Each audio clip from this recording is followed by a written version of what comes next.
That's the main thing. Are we on live right now? Welcome, welcome, welcome to another moment of third degree. And listen, let me just say, I watched the last one. For everyone that may have watched the last one, I watched the last one, and I'm making changes to the show. I decided I wanted to kind of change the location. We're now in the lobby of my church because I just felt like in my office there was too many close-ups. And my head is getting bigger the older I get. You're going to find that out. The older you get, the bigger your head gets. And I just feel like I look like Oz the Great and Powerful. So I wanted to back off a little bit. I told these young people, stop shooting me so close, because my head's bigger. You can shoot close. Jarrell got a little head, but when you're 50, your head gets bigger. And so I wanted to back up. Y'all look at Bruce. He's over 40. Look how big his head is. And so I wanted to back up a little bit, give myself a little bit more space, and come into my office. Got my great little third degree logo sign back here. I'm wearing my Red Sox jersey because I was born in Philly, raised in Boston. Red Sox won another World Series. I had to represent. Woo, woo. Even though I live in North Carolina, It's where God lives. He visits every other place, but he lives here in North Carolina. This is where I live, the Raleigh-Durham area. And I'm here. And the other thing I've decided is, listen, if you watch the last third degree, please forgive me. I just went off on a 20-minute rant about chastity. I must have said chaste 25 times, Justin. Chastity, chastity, chastity. And when I was watching it, I was like, dude, shut up. Get on. Move on. Answer the question. I'm changing the format. I want you to know this is me. It's not Justin. It's not Morgan. It's not Yolanda. It's not none of these guys. No, I'm changing the format, and I'm saying, all right, listen, I've decided that I'm going to make this thing, you got me? You see me? I'm going to make sure that I don't go on and on and on. I'm going to answer a question in less than 5 minutes. In this 1 hour period, I should be able to get to at least 10 questions. We're still trying to make sure we got it good, we got it straight. You got it bad when you're on the phone, hang up and you call right back. Do you got it bad? When you miss it. All right, so you got it. I'm going to do the best I can. I'm going to try to answer at least 10 questions. Genesis is there. Listen, throw your questions in right now. If I'm asked a question, I'm going to answer it in less than 5 minutes, and I'm going to get it in there so I can answer as many questions as I can. And so we're going to jump right into it right off the bat. Let's get to the questions. You ready, Yolanda? Yes. Okay. The first question was in your DMs. Okay. This gentleman said, what's up, Pastor Andy? I need advice. I'm 36, have great career, no kids, nice home, and I've been divorced for 4 years now. I've recently met this young woman that is younger than me by 12 years. She's 24, dating for 2 months now. She's great, wise for her age, smart, and fine, but she's also a handful. Recently, we had a long discussion because I'm about to get ready to go out of the country and won't be able to communicate with her. ... During this discussion, she mentioned to me about her previous relationships as a notice on what she will not tolerate. Also stated what she needed on my end to make the relationship work. Apparently, she's been hurt badly, like dogged out, and I want to be there for her and change her perspective. However, I'm also in a space where I can't fulfill all of her needs because of my career/priorities. But I know she's great for me and that I can make her my wife. I'm just not sure if pursuing her at this moment is the right time. Should I wait until next year? Or should I just cut it loose all the way? She deserves a good man like me, but I just can't make the time like I should. I think that I'm probably just not ready, sir. Am I wrong, or do you feel like I'm making excuses to leave? She thinks I am. Okay. Wow. All right. Well, that was a long question. That was a good question. It was a long question. Good way to start. And I'm glad we're starting with a guy. Okay. And let me not go off on a tangent. My clock is ticking. Okay. Let me just say this really quickly. First of all, there was a question about, it sounded like the age difference was a factor in it. And I know I've said this before, that I think that an older guy and a younger woman, and I'm not trying to just be totally sexist about it, I just think that a younger woman has a tendency to have more in common with an older guy than an older woman does with a younger guy. I think women mature quickly. They mature faster than men. And so to me, a 34-year-old man has more in common with a 26-year-old woman than a 36-year-old woman has in common with a 28-year-old man. I think that 28-year-old guys still need some time to continue to mature. And so the fact that you're older is not necessarily such a horrible thing. 12 years is pushing it a little bit. That's getting kind of long. I mean, I'd like to keep it around 10. I know they say, what is it, the West Indians, half your age plus 7. All my Jamaican friends, I mean, I get it. But what I'm saying is you need to be careful. 12 years is starting to push it. And it sounds like the 12 years, the distance in age, where you are in your career versus what she needs at this particular point in her life, there is a little bit of the challenge, and that is some of the challenge of dating a younger person. It's not necessarily that they're needy, it's just that it's where they are in their life. She's 24, and she has never really had anybody that was just all about her. And sometimes a 24-year-old person with another 25-year-old person, that person isn't at a point in their career that they're at a point where, hey, we're just getting out of college, hey, we're both just starting, and I can kind of give you all the attention that I can give you more attention because I'm just getting started. I'm not a partner in my firm. I don't have my own business. And so it's not necessarily like she's all so overly needy and you just don't have to give. That certainly, I think that's a part of it. Your question is, should you just move on? This is something that I've been saying, and I'm going to say it again. And it's true, and the fact of the matter is that, I know, here I go, there's my first fact of the matter, and that's why the reason we put it in the thing was, I'm sorry, something I say, fact of the matter. But here's the thing, at the end of the day, honestly, I think that it's really amazing to me how women can somehow come off needy when really the one that really has the needs is a guy. Guys are the ones that have a need. And I'm not saying that women don't have needs, but I think as a man, you really are looking for that helpmeet. You really are looking for someone that can really be the answer. Eve was the answer to Adam's problem, which was aloneness. God looks at Adam and says something is missing and makes a woman. That's the reason why women being needy is so crazy to me, because really, men are the ones that have a need. And the reason why we choose a woman is because we need help, because we need somebody that's thoughtful. We need somebody that's caring. The way I describe it is men are like the glass, and women are the fluid that fills the glass. Women are the ones that make you have life. Women are the ones that make you eat with your kids. Women are the ones that make you thoughtful of family. You're so busy thinking about your career. A woman is the one that makes you realize that a career is not going to be all fulfilling, that you do need love and you do need time and you do need to eat with your kids. That's a part of her role, and you need that.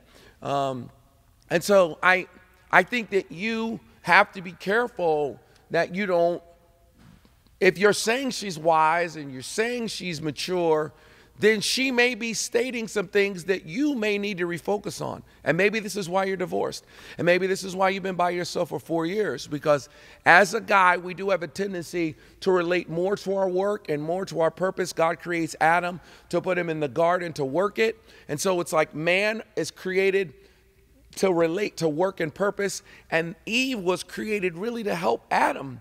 And so I think you have to be careful that guys can make the mistake of being so overly work and focus and purpose and so connected to work and purpose that they miss out on the real connection that is family and love and relationship. And vice versa, I think that women also have to be careful that in the determination to be equal, you don't end up being the same. I think I said this before, but I'm saying it again.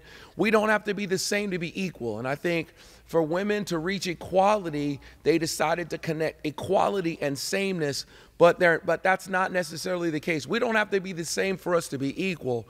And I don't want us to be the same because I don't want women to have the same weaknesses that men have. But I think that there are women who think, I'm going to be fulfilled in my career. And honestly, you're not. Because we're not even fulfilled in our career. What does it profit me to have all the money in the world and have no one to share it with, have no real love? And even guys have to be careful that they're not so busy chasing lust. I know it's a whole bunch of stuff I got about lust last week, or 2 weeks ago I was in Israel. But you got to be careful that you're not so much about lust that you miss love and miss real connection and miss real family because you're just so much on the hunt. So anyway, my point is women have to be careful that they don't think they're going to be all fulfilled by their career. But I don't necessarily think you should give up.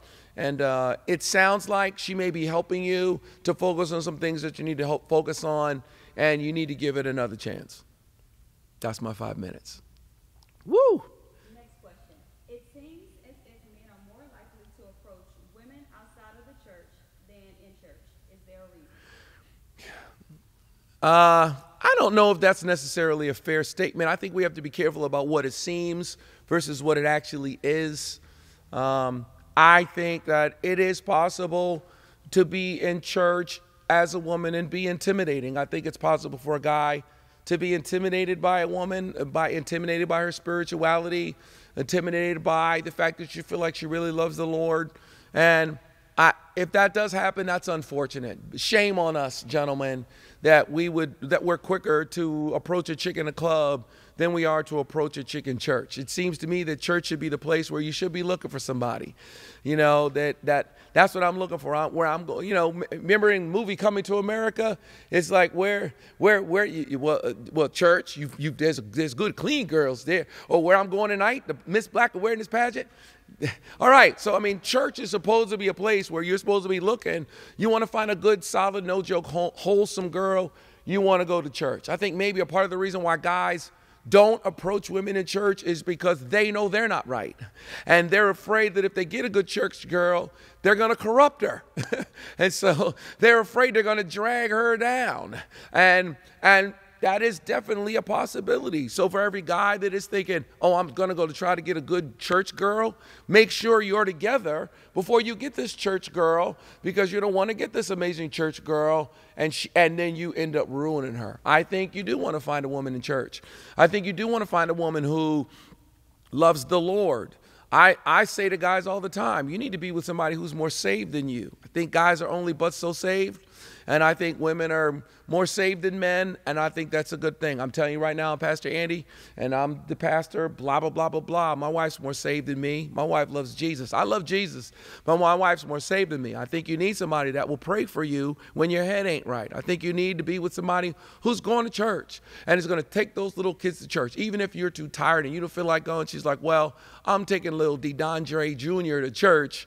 I don't know why I love that name so much, but I'm taking him to church, and we'll pray for you while we're there. I think you definitely need that. I think that the woman ends up being really the heart and the hub and the power of the home. Luther said it best. A chair is still a chair, even when no one is sitting there. But a chair is not a house, and a house is not a home if there's no woman in that place. Now, we know Luther wasn't talking about women, but if there's no woman in that place, then it's really not a home. And so honestly, I think you do want to find a quality sister, and it would be a lot better for guys to find a chick in church than to find a chick in a club. And I'm not saying there aren't a whole lot of quality women in the club, but you're going to have to search real hard to find them. Maybe they're there because it's a party. Maybe they're there because they're there accidentally. They just came out. I don't know. I don't think the women who frequent clubs, and if you're a woman and you're watching this and you feel like, oh, I'm going to the club because I'm going to meet people there, just understand, I don't think you're going to really find a quality dude in the club. I think you need to go to church. You need to be faithful. And why guys don't approach women in church as much, I don't know. And I think women who are in church and are about the Lord and are about salvation need to be careful that they aren't unapproachable. And I think if you think a dude's cute, then you should smile, because guys want happy women anyway. And if you look all frowned up, then I'm not even going to approach you. I want to feel like you're smiling. I want to feel like you're happy. One of the things that I've said to guys, and it bears repeating, is that I don't really think the job is to make women happy. I don't think that's the job. I think ultimately the job, and this answers the guy's question a little bit. I don't necessarily know if it's about making her happy, because I don't know if that's the job. I think the job is to find a woman that is happy, find a woman that is strong, find a woman that is complete in herself, find a woman who has a relationship with God, who knows who she is, a chick with a foundation who's got strong self-esteem. The aim is to find somebody like that and not make her unhappy. To find somebody that's got it together, because that's what you need. You don't need somebody where you're their total support system or all of their feelings of self-worth are coming from you. And ladies, if you're listening to this and you're waiting for a guy to fulfill you, you are waiting for the wrong thing. That's not something that's going to happen. You better find your fulfillment in Christ. Find your fulfillment in your friends. Find your fulfillment in your relationship with your mama. Hopefully you had a daddy who made you feel right about yourself, because guys are needy and you're going to pour more into him than he's going to pour into you. 5 minutes. How do I deal with a relationship where my boyfriend's ex is welcome to come to his house still? Okay. Here's the thing about exes, okay? First of all, it depends on what was the level of their relationship, okay? Do they have carnal knowledge of each other? Meaning, was stuff going on? Was rooms shaking? Was there's doors locked? Okay, I'm going to feel way more funny about somebody being around who you know what they sound like happy. That's going to make me way more uncomfortable than somebody that never got it, or you never got it, or I don't know if I'm going to be as concerned about that person. An ex that had carnal knowledge of your person, that would be a problem for me. Definitely something to think about. And I don't know why people continue relationships with their exes. I guess I get it if you have a child together. There's a certain amount of conversations you have to have, but you have to be careful, because even when you're thinking about that, I mean, the very act of sending a text says to that person that you're thinking about them, and I don't even know if you're helping them to really get over you by continually communicating with them. You're not helping them. If you're done, then be done. I don't know if you can go from being lovers to being friends. I guess some people do it, but I wouldn't trust it. And I think that, there was a time when I was living in Boston. LaShawn and I were living in Boston, and we were driving down the street. We saw one of her exes walking down the street. She said, "Oh my God, there goes," I won't say his name, "there he goes." And I said, "Where?" I stopped, I pulled over, I double parked. I jumped out. I wanted to meet the guy. I wasn't scared. Sean was looking good that day too. And I was just like, "Yo, what's going on?" I shook his hand. I wasn't intimidated by him. But I don't know if I'd be open to them having a relationship. That's a whole nother story altogether. And so I think that really can be a problem. And I think you need to have a standard. And I think that if you are concerned, then that person should be aware of it.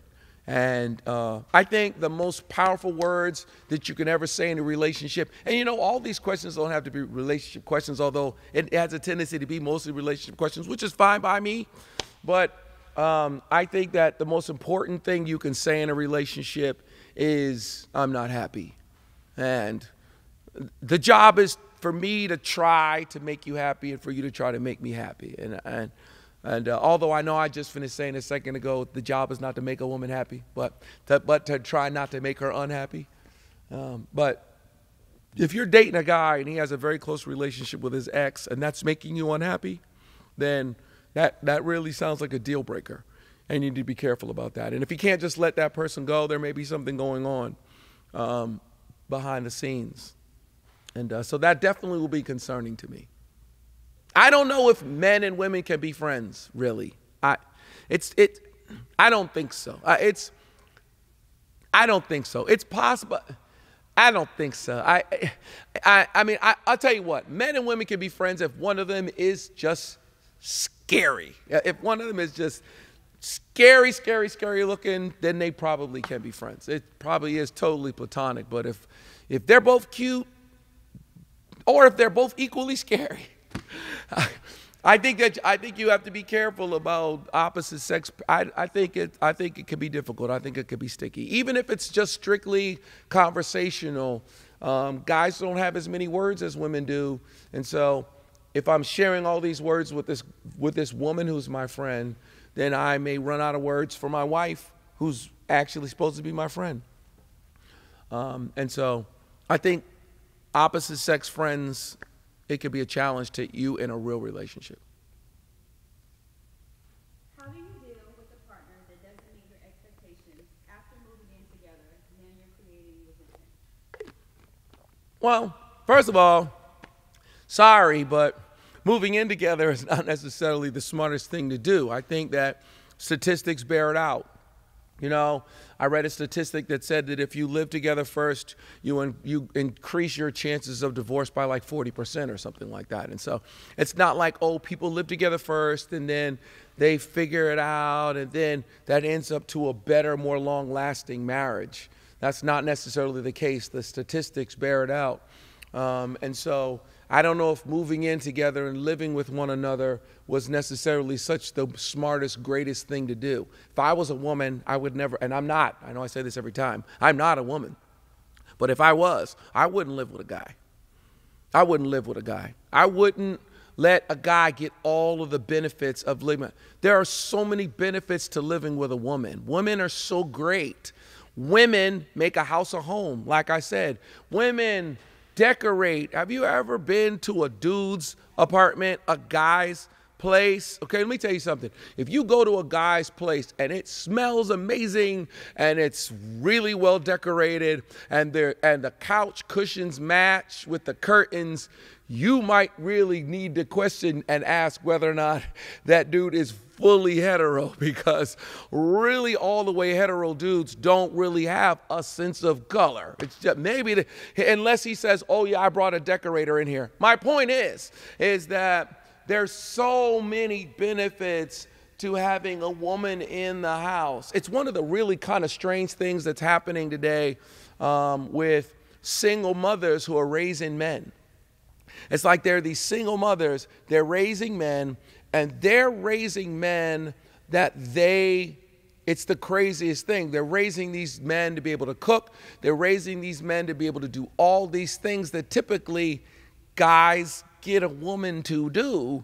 And so it's made the guys even more self-sufficient and therefore made them even less available to long-term commitment. But I think that living together first and your expectations not being met, I've kind of said something about expectations and the measure of your discontent.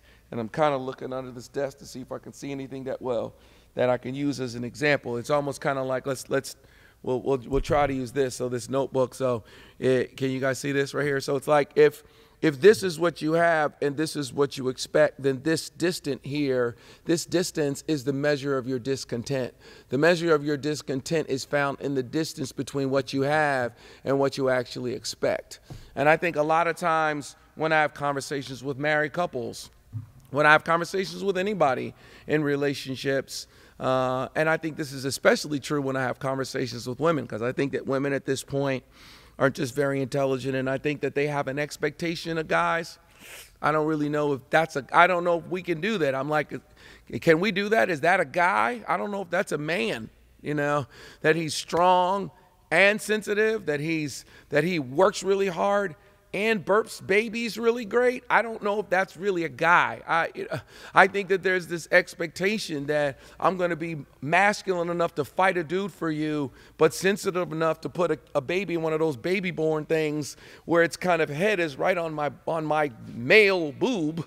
That I don't know if those kinds of guys exist. And so I think sometimes women have this expectation of, oh my God, I just want this guy to support me. And I'm like, yeah, I hear that. And, you're right. I think supporting you would be a really great thing. But the question is, does he bring more than he takes away? Now, I think for myself as a guy, I just want the good to outweigh the bad. I ask my wife all the time, is the good outweighing the bad? Am I bringing more than I'm taking away? Because I recognize that I'm a man and I have needs. And I mean, I said to my wife today, because my wife, we were in Israel, and then she came in when I came back earlier so I could preach, and then she came back, she's sick. She's got a cold. And I just, today I was just like, how you doing? Are you feeling better? And she's like, yeah, honey, I really am. Today I really am feeling better. And I'm like, whew, good. And there's a part of me, it's not just because I care for her. Certainly I do care. But because, when she's sick, I don't quite get all the stuff, get everything I normally get when she's not sick. Sorry, but that's just kind of how men are. And so I think that, what you expect as a woman versus what a guy's going to give, not the same thing. 5 minutes up. Okay, the people want to know, what are you drinking, PA? Okay, this right here is basically like a honey water mixture. There's a lot of different things that I actually drink. Sometimes I drink something that's got like ginger on the bottom of it. It's things that talkers, singers, my voice is my life. Whether it's preaching on Sunday, and this past Sunday I preached all 4 services, then I preached last night. One of the things, the difference for me as a mega church pastor is I actually preach on Wednesday nights. Most mega church pastors don't even speak on Wednesday nights. They don't even have a Wednesday night service, and they certainly don't speak it. And but I do. I speak on Wednesday night service, and I love our Wednesday night service. I'm there almost every Wednesday night, and I spoke all 4 services on Sunday, and so I'm always being very conscious of my voice. And so this basically is honey water. I don't know what it looks like. I mean, I guess clearly I'm not drinking urine. It's warm water with honey in it, and I drink a myriad different number of things to kind of keep my voice at the place where it needs to be. I preached last night. Now I'm in here today, and I've got a number of things to do. This Third Degree talk show, which I'm really excited about, and so I'm always drinking something kind of to help my voice, drinking different things, and that's what this is. Good question, I guess. It's something people do wonder about, and it is important to drink stuff that's kind of warm and got some honey in it. Kind of helps. How much of your previous relationship should you discuss with the new person you're Wow, that's an excellent question. I think that, you have to be careful depending on how deep in. I wouldn't tell everybody every single solitary thing, date one. I think sometimes people overly communicate stuff about their past relationship because they're operating out of fear and not necessarily out of faith. You want to, no matter what's happened, you got to be ready to believe again. No matter what kind of pain you went through in the past, you got to be ready to believe again. And if you are not ready to believe again, then you're not ready to date right now. You got to forgive. You got to let that last person go. You got to get your faith back together. And then you have to say, okay, now I'm going back out here. And that way, when you meet the new person, you're not judging that person based on all of your past hurts. Sometimes I think people, they ask a lot of questions and they're giving a lot of tests. Some of the guys that I talk to, guys that I'm close with who are divorced, it's almost like every time they go out on a date, all they're doing is testing the chick and asking the woman scenarios that aren't even necessarily realistic. They're just trying to see what a response is going to be. And I was talking to one particular guy, and he was telling me how, he was on a date with a woman, and he was just like, oh, what if we're out of town and we're in a hotel and it's Sunday and I want to watch football all day? Are you going to be okay with that? And she just was kind of like, well, I mean, do we have to watch football all day? I mean, can we watch it a little bit and then maybe watch something different? And he was just like, no, we got to watch football all day. And when he told me about it, I was like, I mean, I get it. I hear you, but you're not taking into account the possibility that you may really be in love with the person. I really love LaShawn. So if we're somewhere on the town and I'm watching football, honestly, there's a part of her that's like, watch football. Oh, okay, I can look on my computer. But then there's also a part of me that after I watch a certain amount of games, I'm like, you want to watch something else? You want to go do something different? Because I actually care for the person.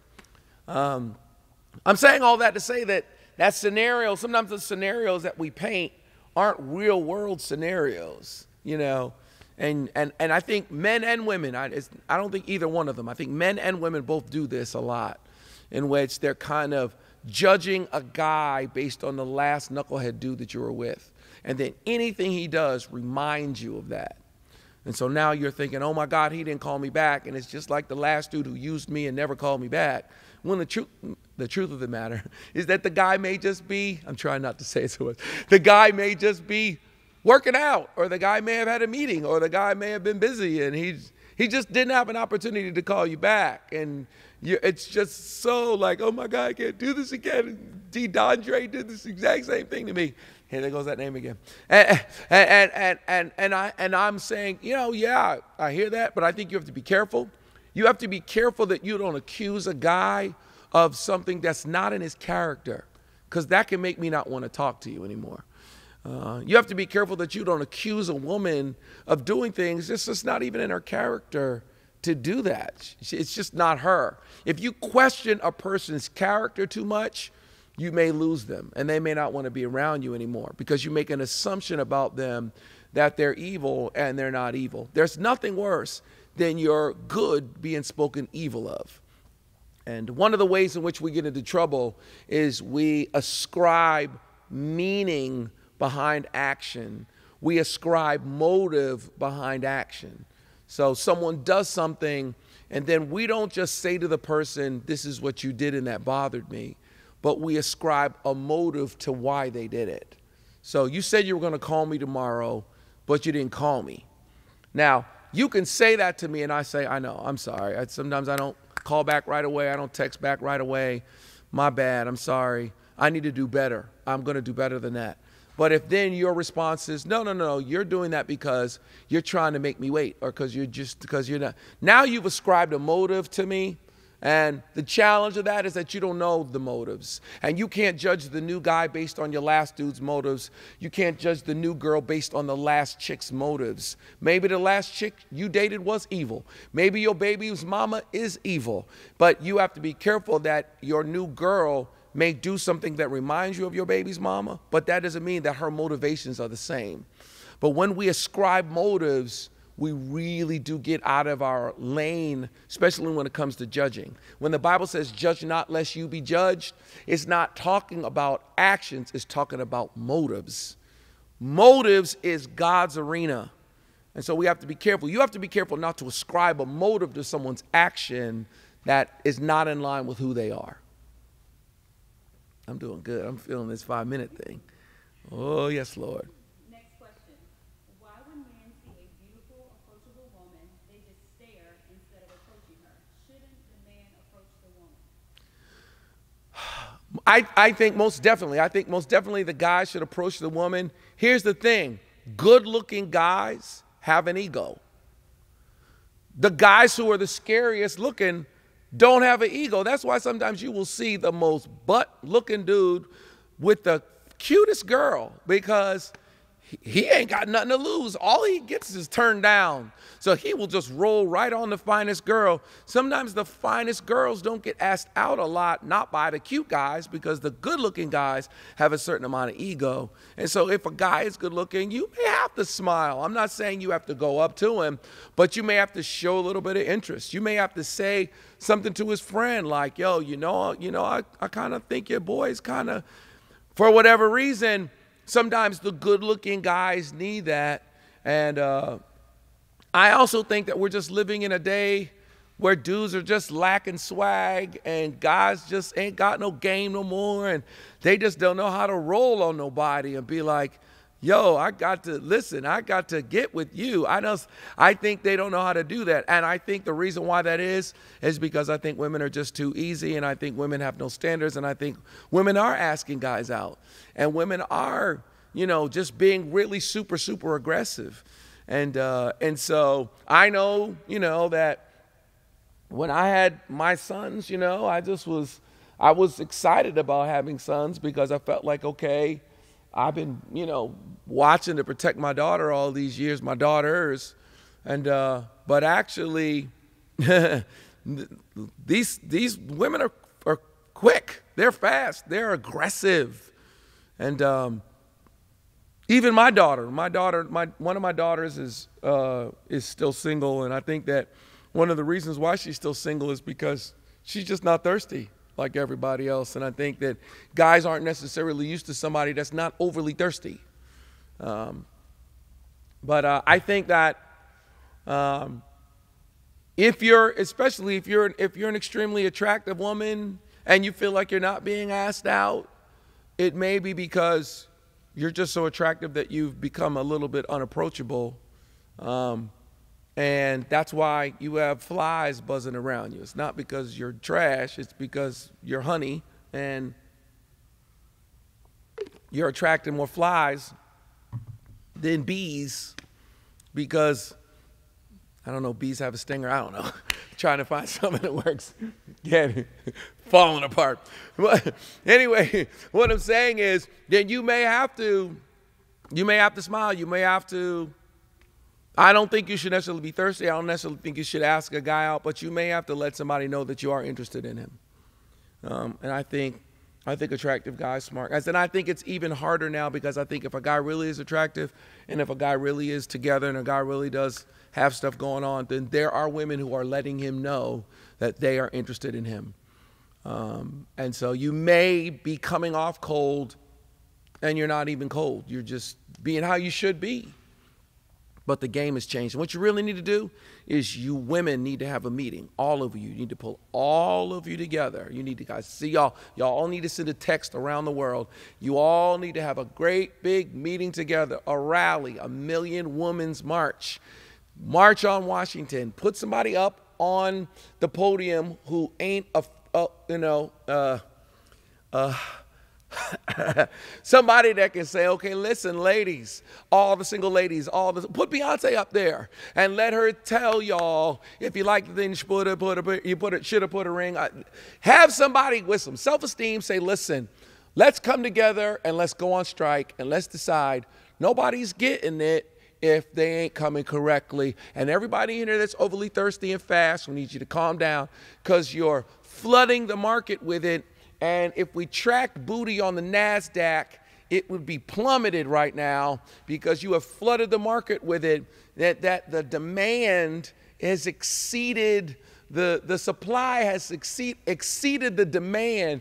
And we need you guys to hold it back a little bit so that it can go up higher right now. If we tracked it, if we looked right now at Wall Street and we waited for booty to scroll by on the thing, it's in the negatives. It's down because y'all, especially in black world, y'all have flooded the market with it. And you need to bring some more chastity. We need to be chaste. Let me go down and I want a 20-minute thing about chaste. But that chastity would help all of you. You all will be helped. I stopped exactly at a minute. Second. If you can just repeat the question after I ask it so that the people on IG Live can hear you. Sure. About them. So your next question. I don't believe in dating anyone who works where I work. What's your take on that? I don't believe in dating anyone that works where I work. Where is my take on that? I think you're going to limit the amount of people that you can meet. Where do you meet people? Once you get out of college, where do you meet people? One of the reasons why I suggest that if you're in college, if you're right now and you're a woman and you're watching this, you're in college, you're going to meet more people in college. That especially if you're in a large university, you're going to meet more people in that large university than you will ever meet again for the rest of your life.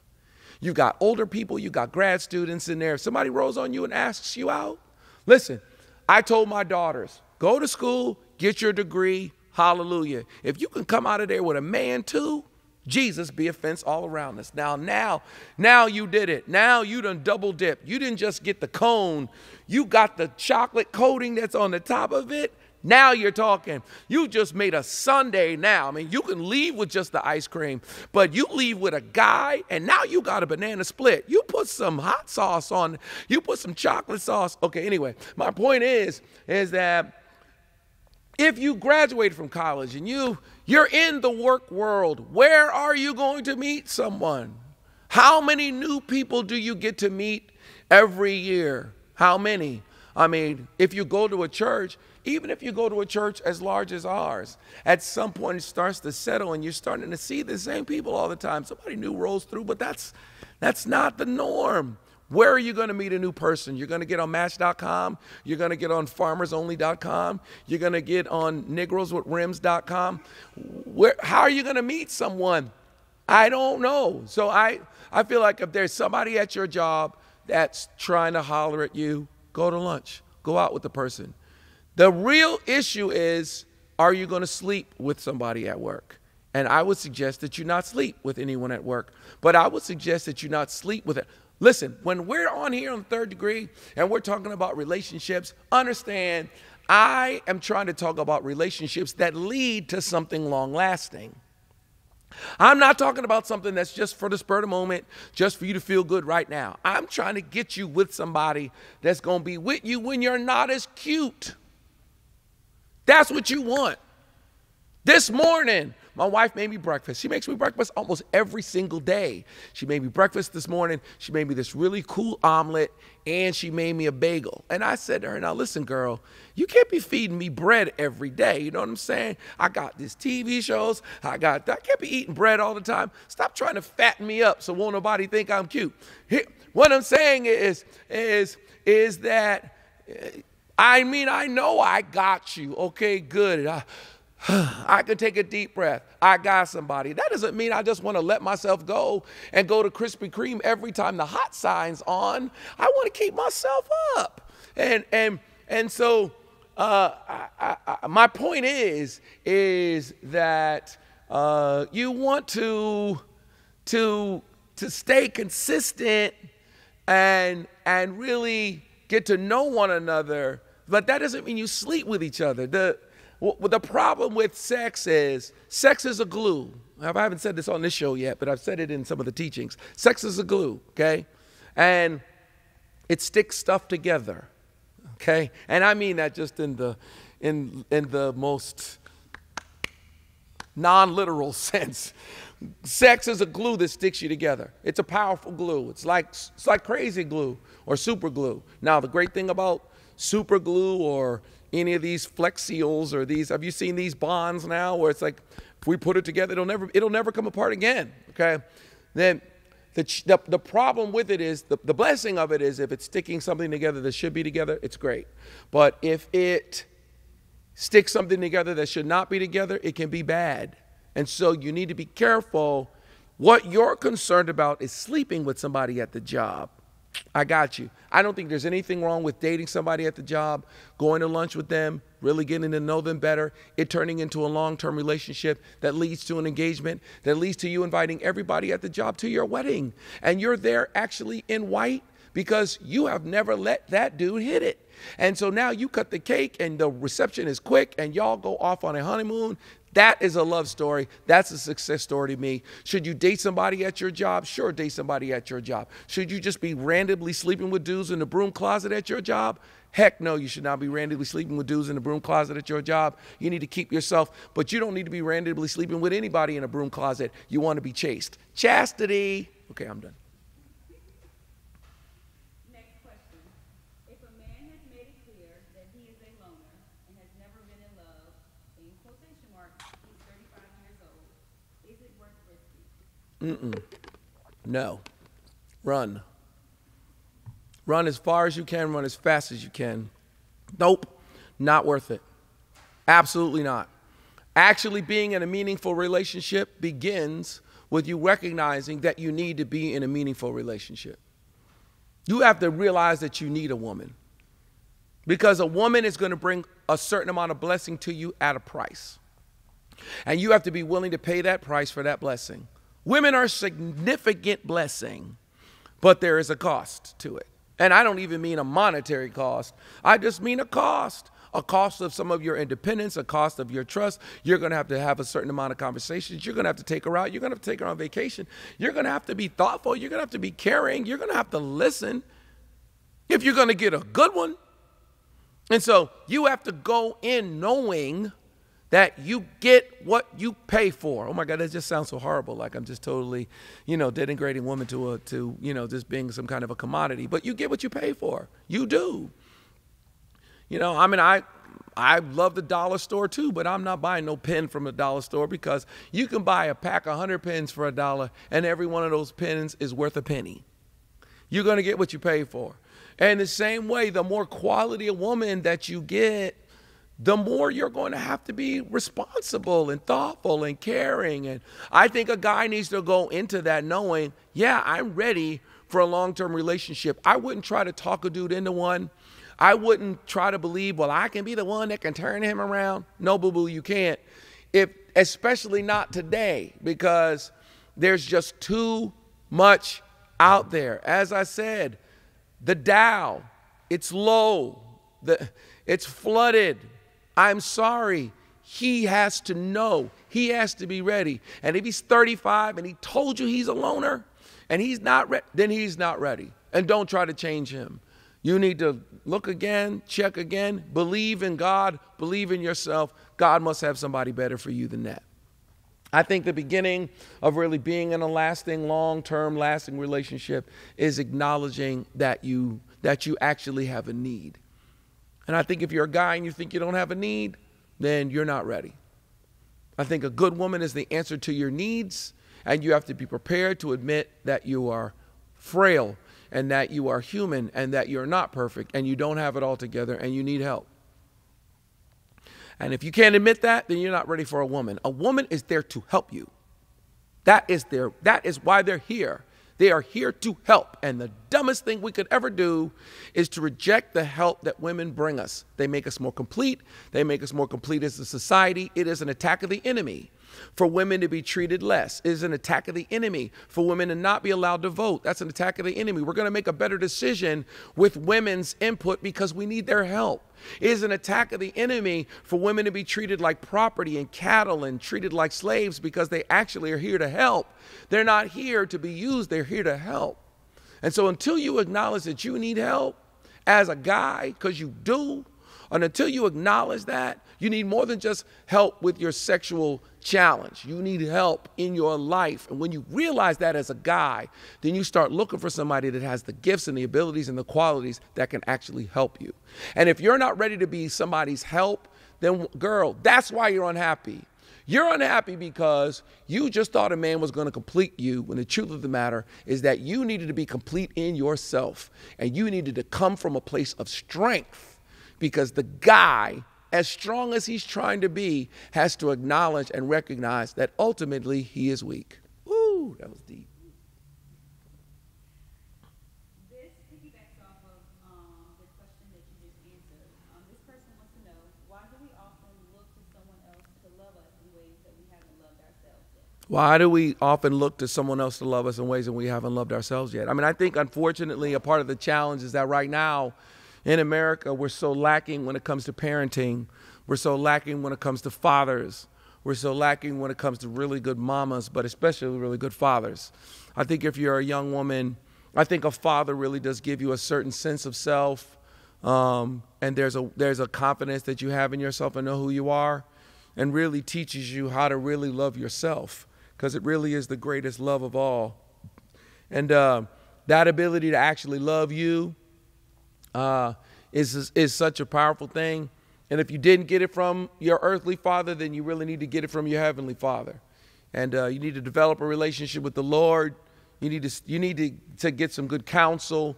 You need to get a good mentor that can teach you the ways to love yourself. And I think it's unfortunate, especially for women. I think it's a really sad state of affairs when women are coming into a relationship looking for that relationship to fulfill them. That's a mistake. I think that you have to know who you are, not in such a way that you become unapproachable, but you have to love yourself and know yourself and have confidence in yourself, and to look for someone to love you the way that you need to be loved. You have to love yourself first in that way so that you can explain it. And I think that happens because I think that we think that other people are going to be the source, especially women. They just think, oh, I'm going to get this guy, and he's going to give me the confidence and really help me to feel the way about myself that I need to feel. The challenge of that is that Jesus said to the person that has, more is given. The person that does not have, even what they have is taken away. It's a scary idea. We don't really like to think about it, especially when it applies to a relationship. But if you think about it, the women who have, more is given. The women who do not have, even what they have is taken away. If you don't have a certain amount of self-esteem, then the self-esteem you have will be taken away. If you have a certain amount of self-esteem, if you have a sense of self, then you're the one who more is given to. So you have to feel right about yourself. You have to be confident in yourself. You have to love yourself. You should never ask a guy how you look. You ought to know how you look. You should never ask a guy, does this dress make me look big? You ought to know if something makes you look big. You ought to know if something makes you look small. And if you don't like how big you are, go work out for yourself. If you don't like how small you are, then go do squats for yourself. Don't just do it for a dude. If you don't like how your hair is, go fix your hair for yourself and look the best you can look for yourself. Because if you have that self-esteem and if you have that look and if you have that confidence, then you're going to attract somebody that's going to do nothing but pour more confidence into you. Whereas if you are just a needy mark, and it's one of the saddest things in the world to see women who are just, it's horrible to see a woman who really is needy, and you would think that she would end up with a guy who just builds her up and pours into her and helps her to be complete. And that's not what happens. These dudes are running around here like wolves, looking for the weak prey that they can take down. And it's incredible to me how many fatherless girls end up abused by some dude because they just didn't have enough sense of self to have a standard. They didn't end up with a guy who restored them and built them up. They ended up with a dude who abused them for 2 years, cheated on them, was verbally abusive. And that comes from the fact that you did not have enough self-esteem at the beginning. You need to know who you are. You cannot let a dude define you.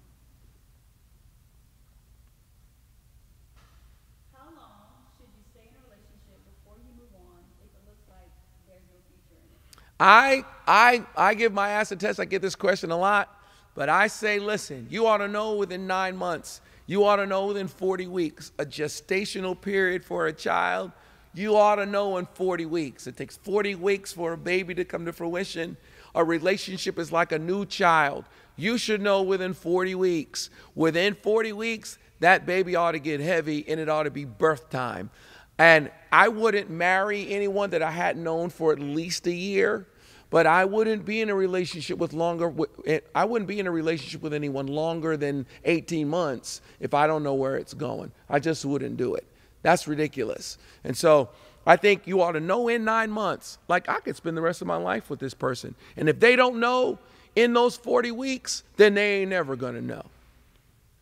At the end of that year, you ought to be like, okay, we're planning our life together. And if you don't feel like you're planning your life together at the end of that first year, then you need to readjust and you need to say, hey, listen, it's time for us to do something different. And a part of the reason why your people are able to stay together for 1 year and 2 years and 3 years and 4 years and 5 years is because they're sleeping together.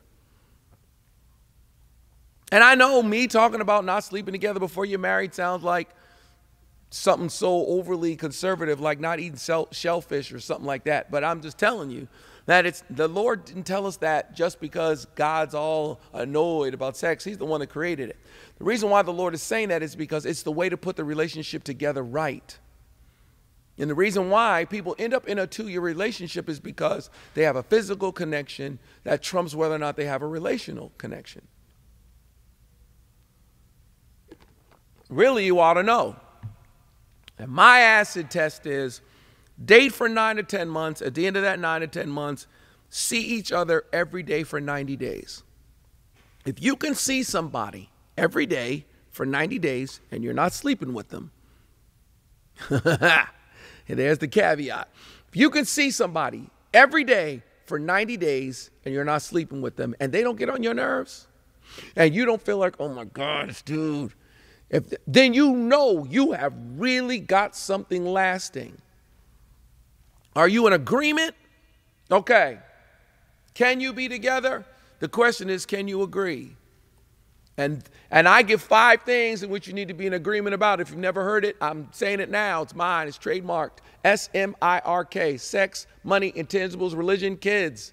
And you need to be talking about those 5 areas. If you agree about sex, if you agree about money, if you agree about the little things, if you agree about the intangibles, the small stuff, if you agree about religion, if you agree about kids, then you know you really have something.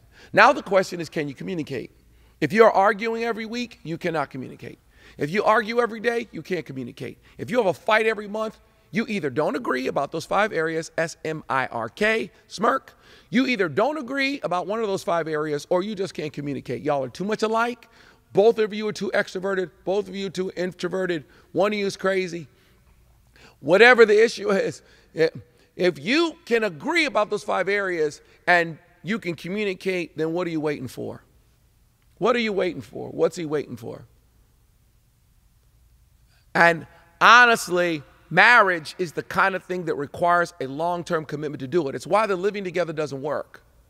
Because there are going to be things that you're going to see living with somebody that if you don't have the long-term commitment of marriage, then it's just too easy to walk away. I sat down, I had a counseling session with a couple the other day, and they're going through a tough period. And when they sat down with me, I'm like, yeah, this is tough. This is tough. It's a good thing y'all are married. It's a good thing y'all have some kids together. It's a good thing y'all own a home together.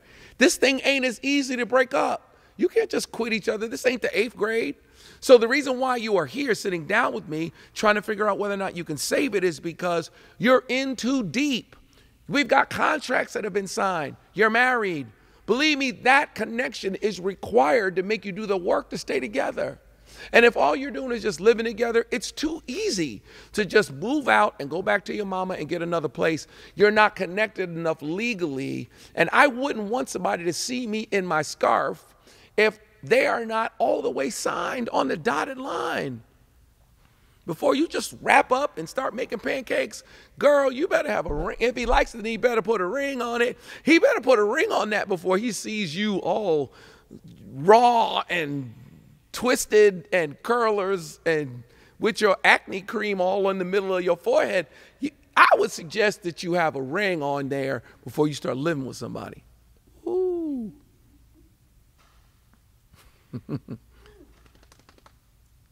you lack the father figure to give you an awareness as a self as a child, how do you make the shift or transition from attracting guys who emulate your father to now positioning yourself to receive a man who walks in the likeness of Jesus? I think that a part of, I think it's a sad state of affairs in America, especially in African Americanism, of people not having fathers, not having that dad. And I think that if you've lacked that, then you need to find it. Now, you can find it in scriptures because God is a great father. He's your heavenly father. In a sense, some of this 3rd degree show, and I know, I expected to get more backlash than I've gotten. And I think a part of the reason why I haven't gotten as much is because I'm 50. And so I'm old. What it is. It was. I think it was more offensive and more challenging just when I was 35. I think people were just like, oh my God, I can't believe he said that. But now that I'm 50 years old, it's a little bit more of some fatherly advice. I'm giving you wisdom and counsel from a fatherly perspective, and that's a little bit different. And so in a sense, this is some fatherly counsel, some fatherly advice. I wish that there was a, what is it? Big Brother. Not the show. I wish that, remember Big Brothers of America where you could go get a big brother? I wish that there was an organization in which you could go Big Father. You could actually go get a father figure that could actually care for you in a fatherly way. And I think you need to pray for that. And I think that you need to find someone in your family, some male that you can trust, an uncle or someone that you could say, hey, I need a fatherly type relationship, and somebody that's qualified to do it, not just somebody that's just a man, somebody that's actually qualified to do it, that can actually give you a little bit of that fatherly perspective, especially if you're a woman, but guys too need that fatherly perspective so that they can know, hey, this is the right way to see the world. And if you can find that, it can be a significant blessing to you. Until then, hey, you can always tune in right here Thursdays for 3rd Degree. You can ask me all the fatherly questions you want. I'll give you the best fatherly advice I can. Honestly, once you reach a certain age, a father really is about advice. It really is about wisdom. It really is about counsel. And it's why I'm doing this show. It's why it's becoming as popular as it is. And it's because I'm going to be honest, and I'm going to swear to tell you the whole truth and nothing but the truth, so help me God. And to give you the best counsel and the best I can. All right, so 3rd Degree, that's been an hour. Woo! We answered, Dominic, did we get to 10 questions? Maybe even more, maybe 11 questions. All right, so this is really good. All right, so Listen, let me tell you what I need you to do. I need you to share it. I need you to let people know. All right, man, this Third Degree Show. PA is dropping some knowledge, answering some real questions. A part of what we're going to do, even with the new format, is because I sat here and answered all those questions in 5-minute increments, we are going to take each of these questions and each of these 5-minute increments and break them up. So when we share them after this, you won't have to watch the whole hour to hear everything. You'll be able to click on the question, hear my answer. If you like it, go on to the next one. And but we need more questions. We need as many questions as we can get. You can keep sending us questions, and I'm excited about it. Can't wait to see you next week. And Third Degree, give me the third degree. I didn't hear any of these questions until they were asked, and I'm ready to tell you the truth as best I can, as honestly as I can. And until next Thursday, peace out, as they say in Canada. Peace out.